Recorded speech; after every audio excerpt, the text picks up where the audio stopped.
Modern Coachella headliners typically operate at a specific frequency. It is a world of high-octane choreography, massive backup units, and stadium-scale neon aesthetics. Then Justin Bieber walked onto the main stage for the first time in years. He didn't hit a mark or signal for a light cue. He sat down on a minimalist gray mound and opened a silver laptop. We do deep dives like this every single week, looking at the hidden mechanics of the pop culture landscape. Make sure to hit subscribe to join us. For the thousands of fans in the desert who had paid record-breaking prices for high-energy spectacle, the sight of a man doom-scrolling YouTube was jarring. It split the internet immediately. This stark departure from festival norms raises a difficult question.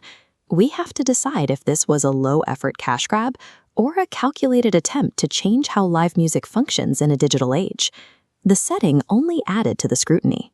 Indio, California, is the host of one of the most prestigious and historically significant stages in the world. The pressure in the crowd was high enough that even the night's earlier performers took notice. Julian Casablancas of The Strokes joked about their set merely being a way to lube up the crowd for Bieber. This headlining slot was anything but guaranteed. Following the cancellation of his 2022 Justice World Tour and several public health struggles, Bieber had spent 4 years almost entirely away from the stage. The financial stakes were just as intense. Coachella's single-day ticket records were broken on Saturday, largely driven by the expectation of this one pop return. Considering that price tag and the years of anticipation, deciding to perform while seated was an immense professional risk. The stage design aggressively leaned into a swag-era bedroom aesthetic. It relied on stripping away every traditional layer of concert production until only the performer remained. While his physical presence was low energy, his actual vocal performance remained highly controlled. He navigated the melodies of his newer tracks with clinical precision. The arrival of guests like Big Sean and SZA served to validate this creative vision. Rather than acting as distractions to fill the stage, they participated in the set's curated casual atmosphere. The emotional center of the night occurred when Bieber brought Billie Eilish on stage to serenade her with One Less Lonely Girl, which is a nod to her well-documented history as a superfan.